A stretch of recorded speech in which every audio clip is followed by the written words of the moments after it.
Greetings once again from Richmond, Virginia, and welcome to this episode of Zooming into Focus, a podcast that explores and highlights the research and training developed by the Virginia Commonwealth University Rehabilitation Research and Training Center on employment of persons with intellectual and developmental disabilities project. I'm your host, Lucian Friel from VCU RRTC. On this episode, we will be talking with the principal investigator of Research Study 2, Alissa Brooke. Alissa has worked for VCU RRTC since 2008. She has extensive experience supporting individuals with autism and intellectual and developmental disabilities in employment, training them on their jobs, as well as training their colleagues on the best ways to work with them. She has been devoted to developing and honing the skills and techniques required to develop and maintain relationships with employers to result in employment for people with disabilities and disseminating this information to others in the field. Alissa also serves in a leadership role with the 5 project search sites in Virginia. She has provided training nationally and internationally to employment specialists and other vocational rehabilitation professionals on supported employment and customized employment. In Research Study 2, Alissa and her team will be identifying the aspects of competitive integrated employment that enhance the quality of life of employees with IDD. And she's here in the studio to talk about it. Welcome to the podcast, Alissa. Hey, Lucian, how are you? I'm doing well. We are actually, I think in my opening, I said we're in the studio. We're actually just a few offices separate from each other. So I Yep. think I can hear you echoing over there, but this will Hopefully work. not. Right. So for those of you that don't know, Alyssa and I have actually been on different job sites with individuals with IDD in employment. Um, typically going over some of the successes that they've had and kind of highlighting their work in competitive integrated employment. So this is nice that we get to sit down and actually talk about it as opposed to just me filming video of somebody working. Yeah, a little bit different here with this podcast version. I'm doing my best as host here. I was joking with Jen that I was voluntold to be the host of it. I don't feel like I'm the Kelsey brothers just yet, but working on it. Well, she loves the Kelsey brothers, so she probably brought that up, didn't She she? did actually. Yeah. Yeah, I think you're the right person. From the center, hands down, I think you're the right person for the job. Well, thank you. Thank you.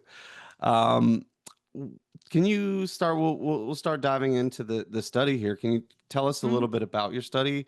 What's it about? What are we looking for? What are we uh, trying to find out? yeah, for sure. So, this particular study, we are looking at the impact of employment on the lives of people with intellectual and developmental disabilities, IDD. So, we are wanting to better understand how having a job in the community that pays at least minimum wage, it's competitive, integrated employment, impacts people with intellectual and developmental disabilities in a few different ways. So, we are looking specifically at 4 different quality of life areas: employment satisfaction, physical well being, psychological well being, and your social and community participation. That's awesome. I noticed in Mhm. the title it talks about mixed methods intervention. Can you Right. explain what that means to those of us that are not really in the research field? Well, yeah. So simple, really. Mixed methods intervention just means that we will be collecting some quantitative data as well as qualitative data, and both in the same study. So in our case, we have some assessments that we'll be doing, and that is going to be, think about that as like our quantitative data. And then our qualitative data will be the information that we learn from our interviews. Awesome. So using both of them combined to Hmm. okay, Yeah. that's really cool. Well, who all is going to be involved in the study and how were they recruited or selected for the study?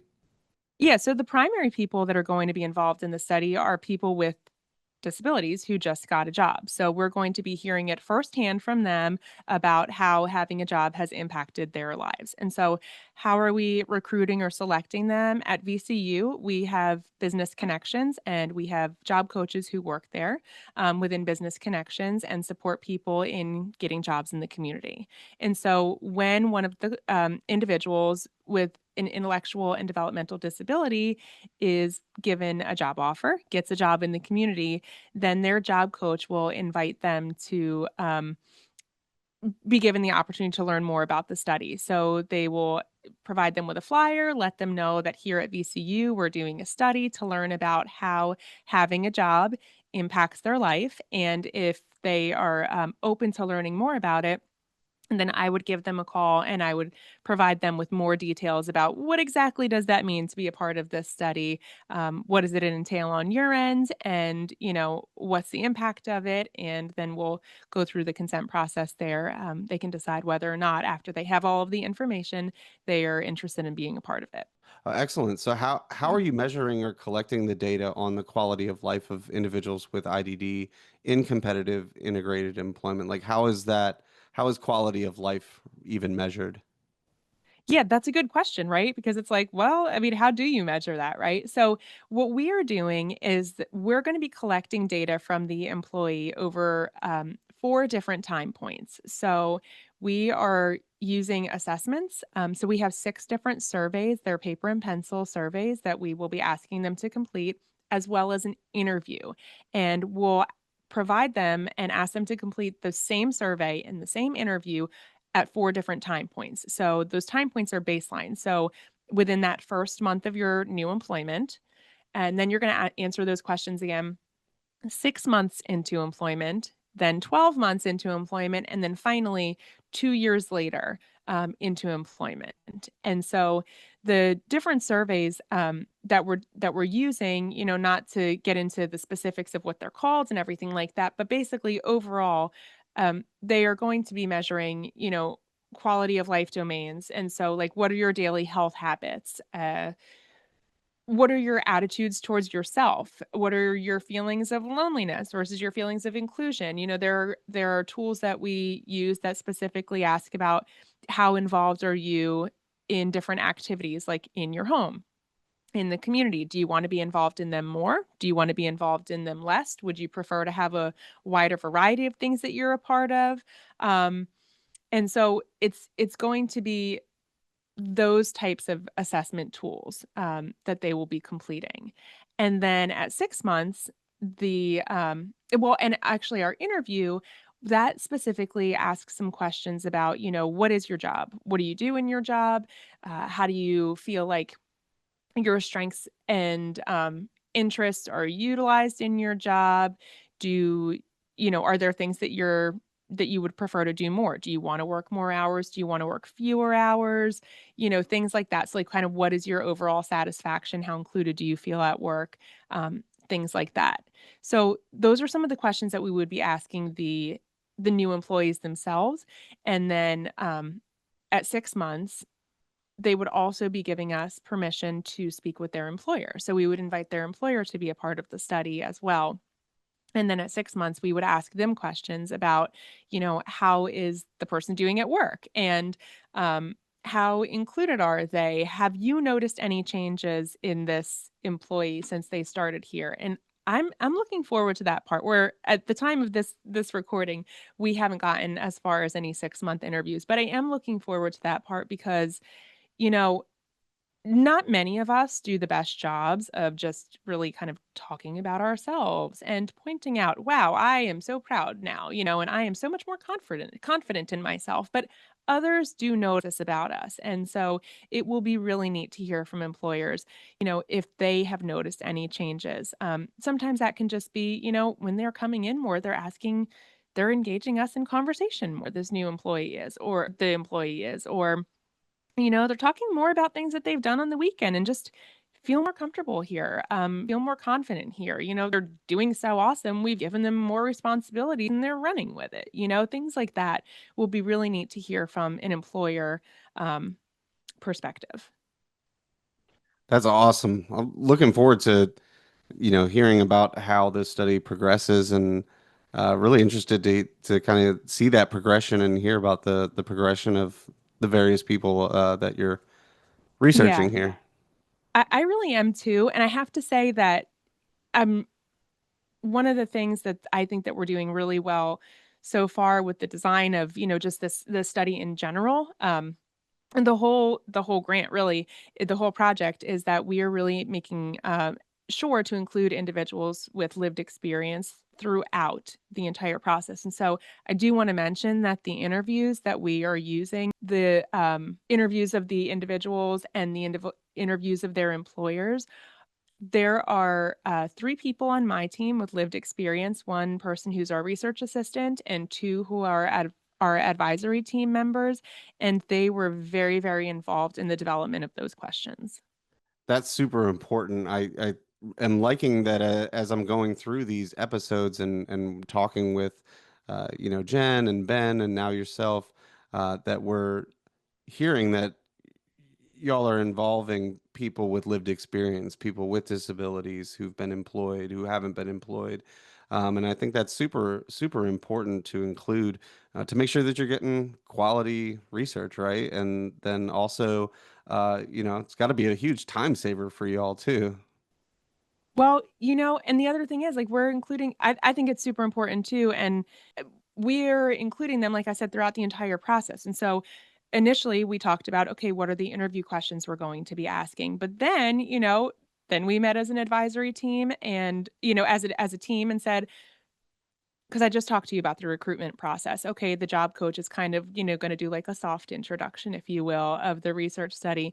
And that came with input from our team members as well. How would you like to be invited to be a part of a study? And so having that familiar person, your job coach, introduce it was some feedback that we had gotten as well. That's awesome. And so without giving a shout out to any businesses, do you have any businesses on board or any ones that you're kind of hoping to get involved? And like what types of jobs are going to be involved in the study? Yeah, so right, we won't shout any businesses. Maybe later we will, but at this point we won't shout at any businesses. But we are aiming to work with medium to large businesses, and in non-traditional jobs. So not those typical jobs, not just those typical jobs that people with IDD tend to get pigeonholed into those entry level janitorial food service jobs. There is absolutely nothing wrong with those jobs, and I want to be clear on that. However, it is unfair and unreasonable for us to pigeonhole people with IDD into jobs like that. This is your disability. You should be doing this type of work. And so we're really intentional. And I think we do a great job here about making sure that we are figuring out who the person is that we're supporting, what they want to do, and trying to make a match in that regard. And so we can be creative. It doesn't just have to be those typical jobs. And so, like I said, medium to large businesses. Right now, we have people in a variety of businesses already. So we've got people in retail, we have people in hospital settings, and I'm not just talking about just environmental services within hospital settings, on some really critical units as well. Um, we have people in some federal positions on military installations, and um, I it'll be interesting to see what others come about as well, but, we do have some partnerships and well, I don't wanna say partnerships, but we do have support of other businesses, large businesses in the area that we'll be working with, and we're currently working on one that's going to be a little bit more, like, office-oriented, so that there's a wide variety of different types of jobs. Are you enjoying this podcast? Do you want to learn more about the project? Head over to idd.vcurrtc.org to learn more about the 5 studies of the project and get access to all the latest resources such as webcasts, journal articles, infographics, research highlights, and more. And I talked earlier when we first started about, going on job sites with you and experiencing individuals with disabilities at work in various environments. I think you and I have been to hospitals, energy companies, stores, So kind of going back to that, you started your career as a job coach.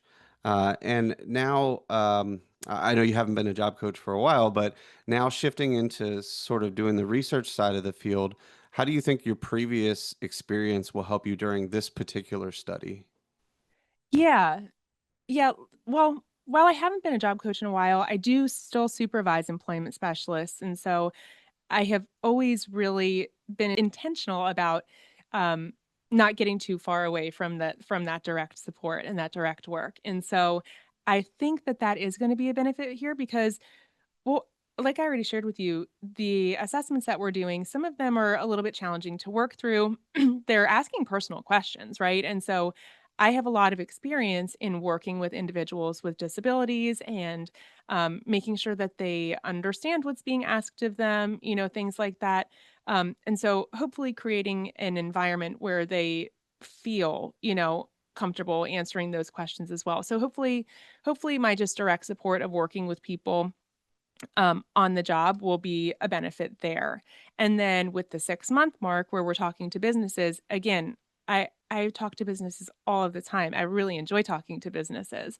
And so I hope because of, being somebody who's been in the businesses for so long and have supported people on the job and everything that again, I will be able to create a comfortable environment for these employers to just kind of have a conversation with me because I don't want any of, especially that qualitative piece. I don't want it to be like overly structured, like totally regimented, feel like there's a right or a wrong answer. And hopefully, just based on my experience in working with people so much, then I will be able to make it conversational so that they're willing to share. And I have done research studies before where I've gone out and interviewed businesses and the information that I've gotten has been really, really rich. So going off of that, what are you and the team most looking forward to during this study?